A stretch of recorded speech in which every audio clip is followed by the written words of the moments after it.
Welcome back to another episode of Jason's Life in 5. Today is Friday, June 19th, and we are in southern Nevada. We're right on the California-Nevada state line. California, if you look just over here to the left, you'd see it, maybe half a mile. And we are at the Primm Valley Resort. Now this is formerly the Primm Nevada Hotel and Casino that opened, I want to say in the late 90s. It was actually the second casino built here. This used to be a much more thriving area than it is today. Across the street we've got Whiskey Pete's, and then over here is Buffalo Bill's.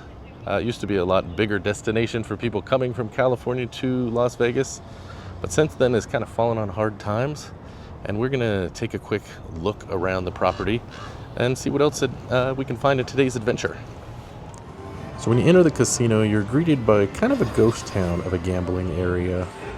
But as we make our way to the registration desk, you see the remnants of where they tried to make something elegant in the stained glass ceiling. But it's surrounded by closed, coffee shops and steakhouses that who knows the last time they've been open. At least they have a Zoltar. Zoltar, tell us the future. Will the Primm Nevada live? He says it doesn't look good. So they have a lovely looking pool, but it's unfortunately closed for the summer season. I don't know, this is very bizarre. I gotta be honest, you can tell that it feels like everyone's going through a charade here. The resort was scheduled to close July 4th, and so we're just a couple weeks away from that.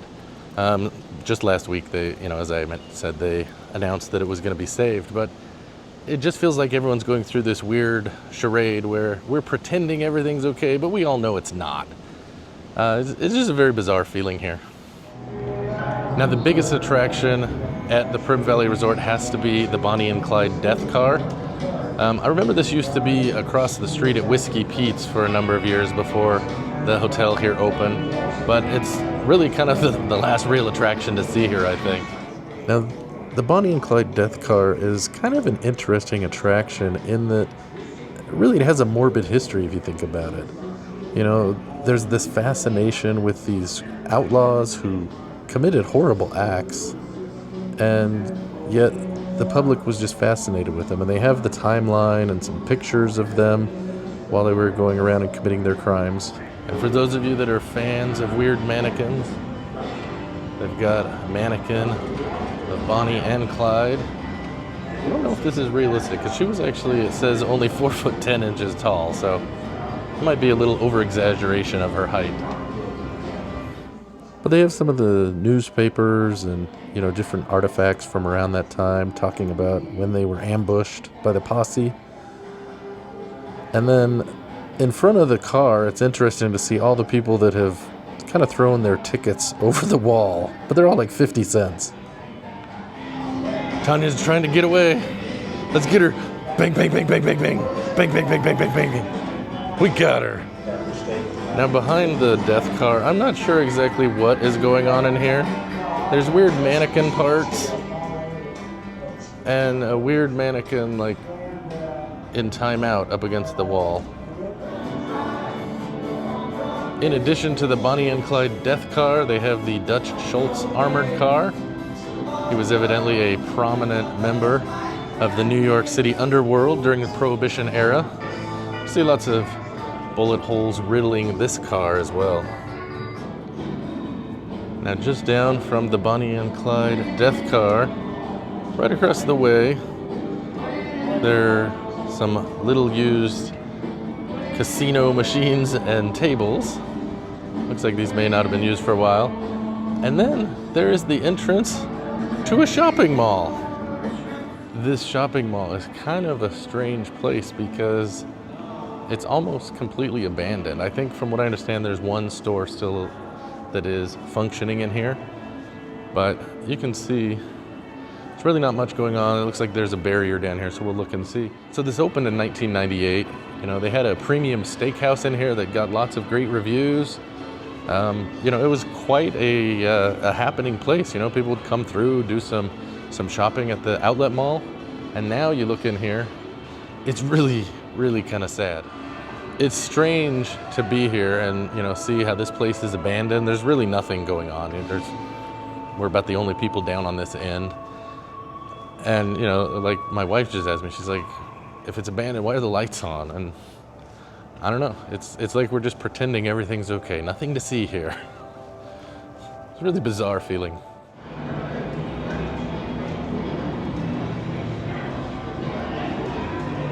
The party is at Primm Valley. I got bad news about this party. Now, back in the day when they built this, they had grand designs to make a big resort. You can see they've had this monorail here, and the monorail takes you across the street to Whiskey Pete's. We'll go check that out. That was actually the first hotel to close, and it was the first one built here, surprisingly. But you can see this monorail definitely has seen better days. It's not run for many, many years. I think the track is actually no longer in place going over the interstate. Really kind of just a sad relic. The only one using this monorail is the birds. There's this sign down here, which just with the state of everything here, it just takes on a different feel for me. It says the last monorail will depart 15 minutes before closing. And I'm wondering, is that like the resort closing? Does it mean there's one more ride 15 minutes before they're done? I don't think so. Quickly checking around the outside of the mall. Rumor is there's one store that is still open, at least as of a couple months ago. So we'll see if we can find anything, get any kind of peek inside here.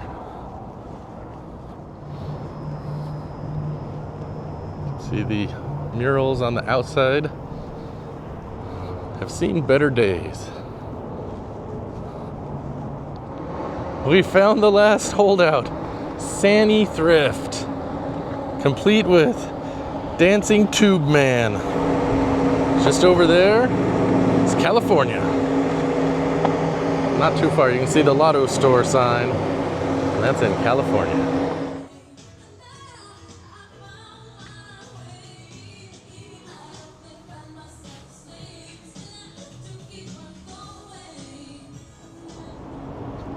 Well, we've pretty much covered, I guess, what there is to see, which isn't much, at the Primm Valley Hotel and Casino. It used to be called the Primm Nevada, and that's what I still want to call it when it first opened, which I want to say was, I don't know, 89, 90, somewhere in that time frame. But we'll go and check out Whiskey Pete's, which is across the freeway, as well as Buffalo Bill's. Both of those are closed, so we won't really be able to go in, but we can take a quick peek and see if there's anything kind of remaining or interesting to look at. If you choose to walk under these signs, you do so at your own risk.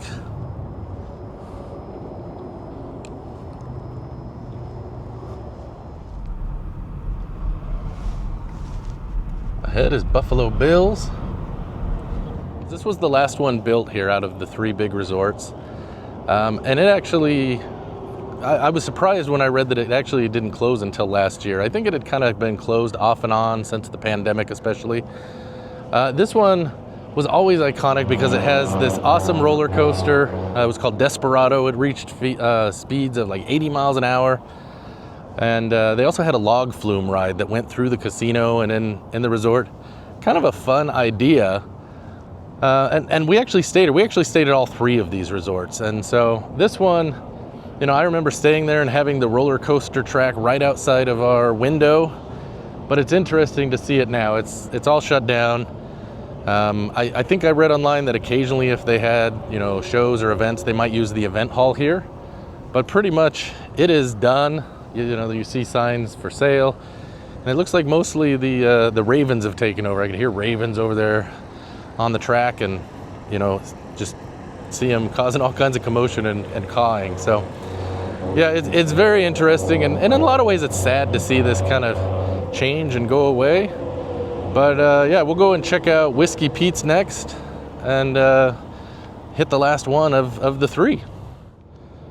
So we've made it over to Whiskey Pete's. Now, as I mentioned, this was the first of the three resorts that were here. I remember this from, my earliest years because we would drive through the area. It was as a child, we lived in Las Vegas for a little while, and then my family lived in southern Utah. We'd drive through, and I remember seeing this all the time, well before they built the other two. You know, it then got expanded and, you know, kind of made a little bit nicer. It's named after an old, I guess, bootlegger, Pete. I can't remember his last name. Back in the early 1900s, he ran a gas station and didn't have a lot of success, but ended up coming here. And what he did have success in was moonshine, it sounds like. So he did bootlegging, and he ended up being buried here. He wanted to be buried in a vertical coffin, so he was buried actually across the freeway, I believe. And when they were building the Buffalo Bill Resort, they found his remains. So then they moved him supposedly to a cave where he did some of his bootlegging. But anyways, this is the hotel. You can see they've got the little character of Whiskey Pete up there. I think this is the last one of the three we actually stayed at. And I remember we stayed in this tower here. My kids will always remember this story because when we were going to check out, we checked all of the room, and my wife was always very persistent to make sure we checked under the bed. And so my kids were looking under the bed, and there was a sushi roll. So every time we would drive by this hotel, they would say, "That's the Sushi Roll Hotel." So that's how we lovingly remember Whiskey Pete. We'll go up the hill here because there's a little kind of bluff where you can get a look at the resort and see one of the old monorail tracks that goes across, and kind of wrap up our visit to the Primm Valley Resort. So I'm up here on the hill. I've crossed the freeway, and the Primm Valley, or Prima Donna, is over here. And then you've got Buffalo Bills right here that we just looked at. And then this is where the monorail came across the freeway. You can see the bridge is still here. Looks like they've taken out any kind of track or anything. It is fenced off.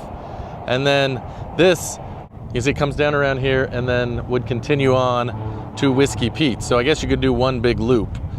I don't know when the last time this actually rode, but yeah, just another relic of the past that is disappearing.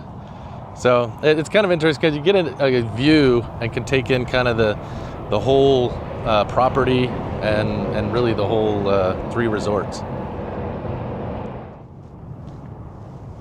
So about a month or two ago, I heard that the Primm Valley Resort, they were going to be closing the entire thing on July 4th. There was talk that they were going to put data centers, warehouses, different things out here, and that everything's going to shut down, everyone's going to lose their job. But then about a week ago, after we'd planned this trip, it came out that the local company, Terrible's, who runs some casinos, they also run a lot of gas stations, they are going to take over the management, and the Primm Valley Resorts have been saved, or at least temporarily as of sorts. I don't know if Whiskey Pete's or Buffalo Bills will reopen. It looks like there's a lot they got to do for the Prima Donna, or the Primm Valley Hotel and Casino. I don't know what that one's called anymore now. But, I think it is kind of cool to have this on the state line, and it's, something I always remember. But, yeah, that's going to do it for our visit to the Primm Valley Resorts.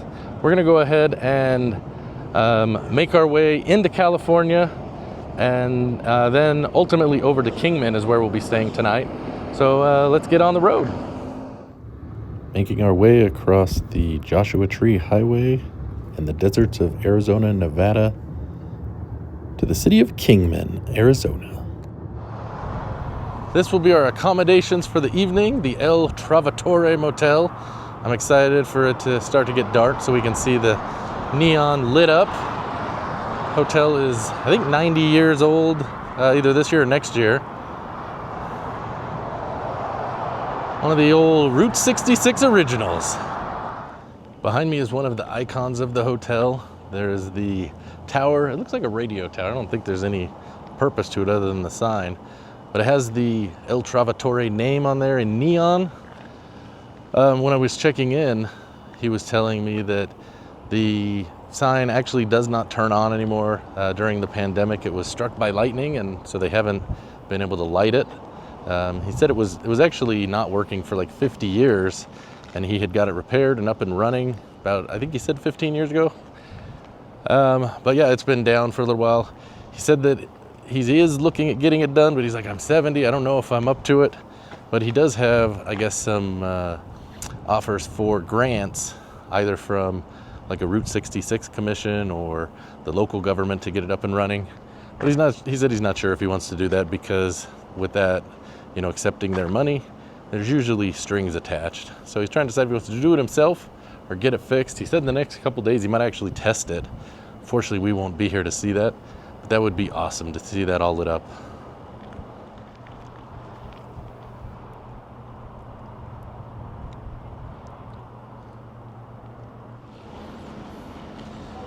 We are at our room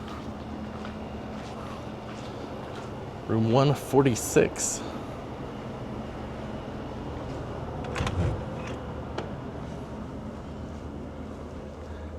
Got a 2-bedded room.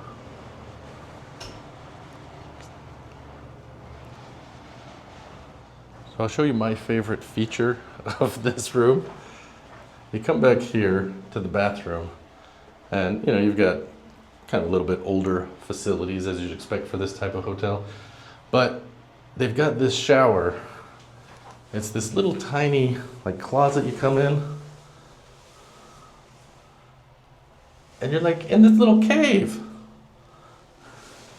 I kind of think that's kind of fun. One of the things that sets the El Trovatore apart from the other motels on Route 66, for me it seems to be these murals. They're painted on all of the rooms.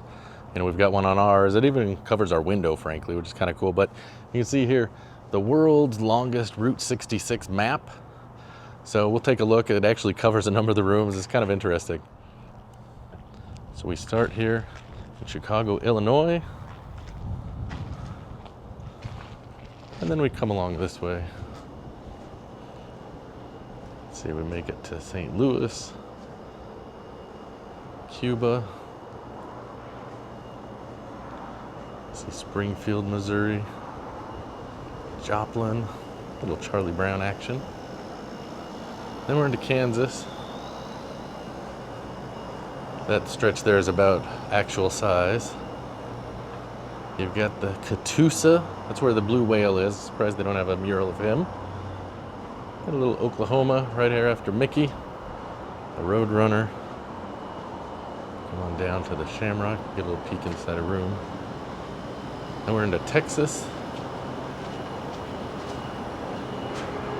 Tucumcari. Santa Rosa, Albuquerque, New Mexico.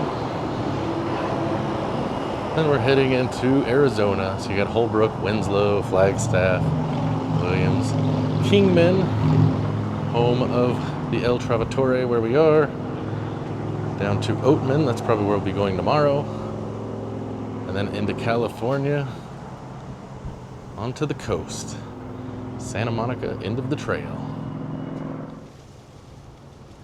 Got a sign here about the El Trovatore Motel with the history.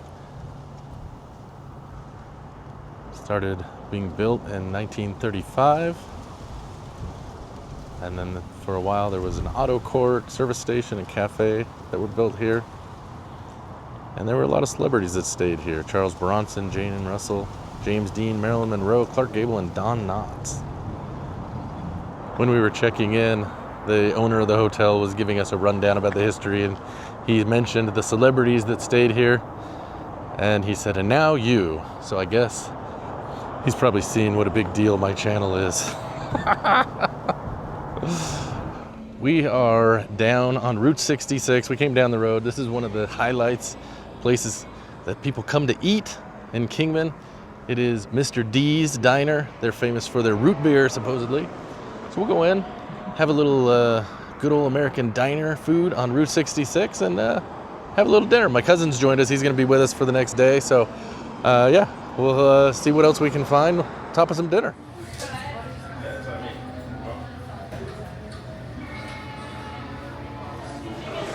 So we had to go with the famous root beer that they make here, evidently. It's pretty good. I like it. My wife says it's good. Dennis had to one-up us and get the root beer float. See what he thinks here. Gonna take a few minutes and walk off our meal. Gonna check out some of the neon signs. They've kind of brought some of these back, and I love it. I think these signs and the electric glow, I love it. I know a lot of people, are getting back into it, and I am all about it. They have used cars, and they're okay. Not great, but they're okay.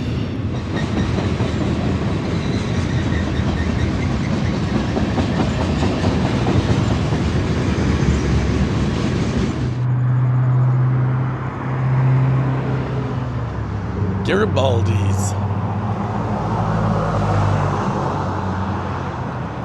Packard. Ask the man who owns one.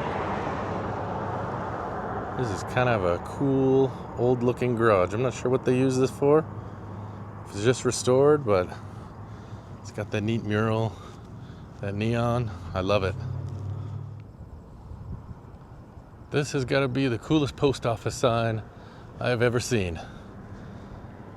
And it's literally at the post office. So it's not for something vintage, it's for something current. Walgreen Agency, Desert Drugs. It's kind of cool to walk around the old downtown area. I guess there's, kind of a new town part of Kingman, but it's kind of neat to come and walk around here, see them restoring some of these old signs. We're going to come back tomorrow. We're going to go to the Route 66 Museum over there and check some of those things out. But had to make sure we come and, see this neon lit up, because tomorrow in the day, we're not going to get to see it. And that would really be a sad thing. So just kind of walking down the last little main street before we head back to the hotel and check in for the night. Imagine that with some neon glow. Little light bulbs twinkling on the outside. Wow.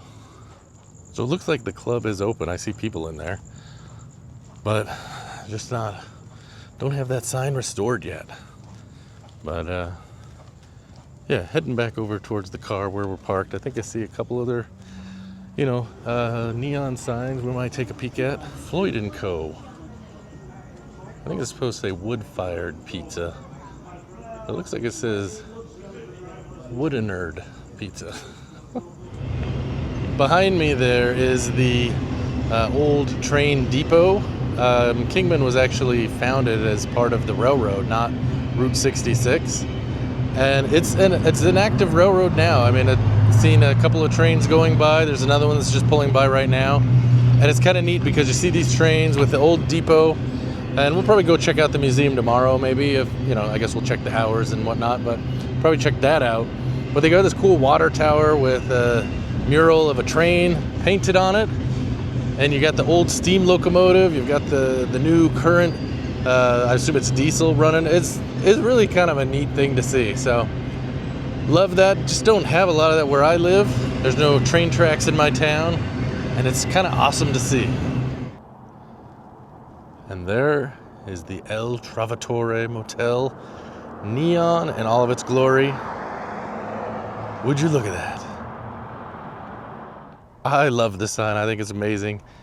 I know this motel I should say. This motel and this kind of location is not for everybody.